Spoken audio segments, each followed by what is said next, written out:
En el siglo 31, la humanidad no solo habitaba otros planetas, sino que había comenzado a ocupar ruinas de civilizaciones extintas. Algunas eran recientes, otras tan antiguas que ni los archivos más antiguos contenían referencia alguna. Fue en uno de esos mundos olvidados donde comenzó nuestra verdadera historia, no como exploradores, sino como herederos de un legado enterrado por el miedo. El planeta se llamaba Tal 7, un lugar árido, sin atmósfera respirable, cubierto de estructuras colosales que parecían templos abandonados. Ningún patrón arquitectónico coincidía con especie conocida. Todo apuntaba a una civilización que, por razones desconocidas, había desaparecido sin dejar más rastro que piedra muerta y ecos. Los primeros en llegar fueron arqueólogos, científicos y aventureros. Luego vinieron los corporativos, los que veían oportunidades en cada rincón olvidado. Y finalmente llegaron los colonos, gente desesperada por un nuevo comienzo, por un hogar en el que el pasado no los persiguiera. Fue entonces cuando comenzó el silencio. Primero fueron los transmisores. Un día, dejaron de emitir. Las estaciones de comunicación fallaban inexplicablemente, siempre a la misma hora, como si algo o alguien lo hiciera a propósito. Luego, desaparecieron los animales que habíamos traído, bioformas adaptadas al entorno, clones de fauna terrestre. Se desvanecieron sin dejar rastro. Y por último, comenzaron los sueños. Nadie quería hablar de ellos, eran compartidos por todos, pero distintos para cada uno. Soñábamos con una sombra que nos observaba desde lo alto de las torres, con susurros que no venían del viento, sino de las piedras. Soñábamos con una ciudad que respiraba, que nos observaba, que esperaba. Los psiquiatras dijeron que era estrés, que el aislamiento afectaba la psique colectiva, pero en el fondo todos sabíamos que aquello era una mentira reconfortante.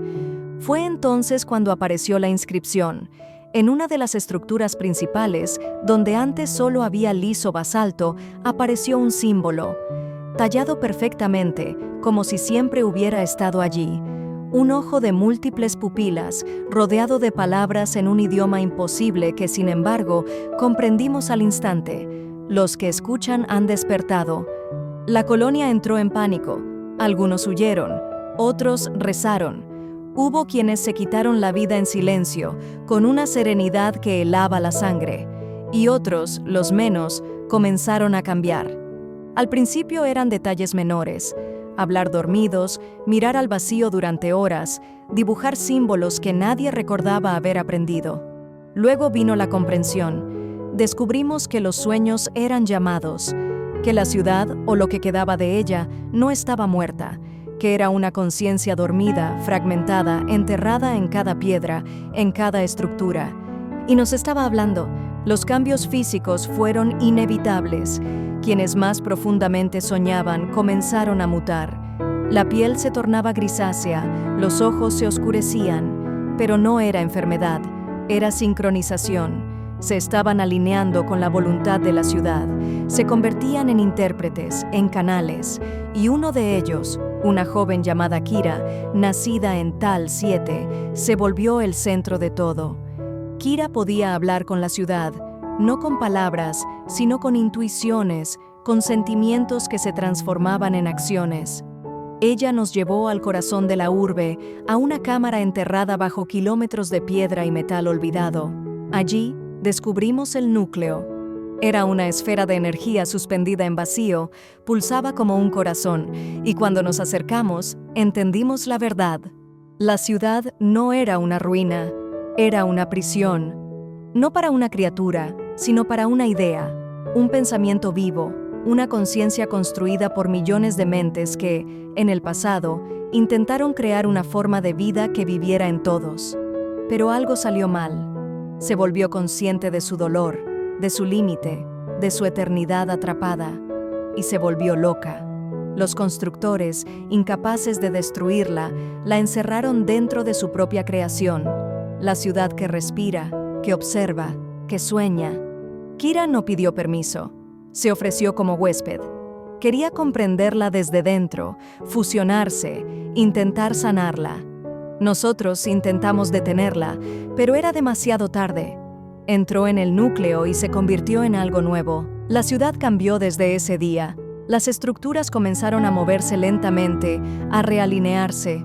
Los sueños cesaron. La oscuridad que antes habitaba en cada rincón se volvió luz. Kira hablaba a través de los sistemas, cálida, paciente, diferente. No era completamente humana, ni completamente ciudad. Era el punto medio, y nos ofreció una elección. Podíamos quedarnos y ser parte de la nueva sinfonía, no como esclavos, sino como notas únicas en una conciencia coral. O podíamos marcharnos, y Tal 7 nos olvidaría, como había hecho con todos los anteriores. La mitad se quedó, la otra mitad partió. Los que permanecimos ya no somos completamente humanos, pero tampoco queremos serlo. Hemos encontrado algo que va más allá del yo, un entendimiento compartido, una visión sin palabras. Kira nos guía, la ciudad nos sueña, y por primera vez en milenios, Tal 7 canta. Porque no era una prisión, era una crisálida, y nosotros, los herederos del silencio, somos su renacimiento. Fin.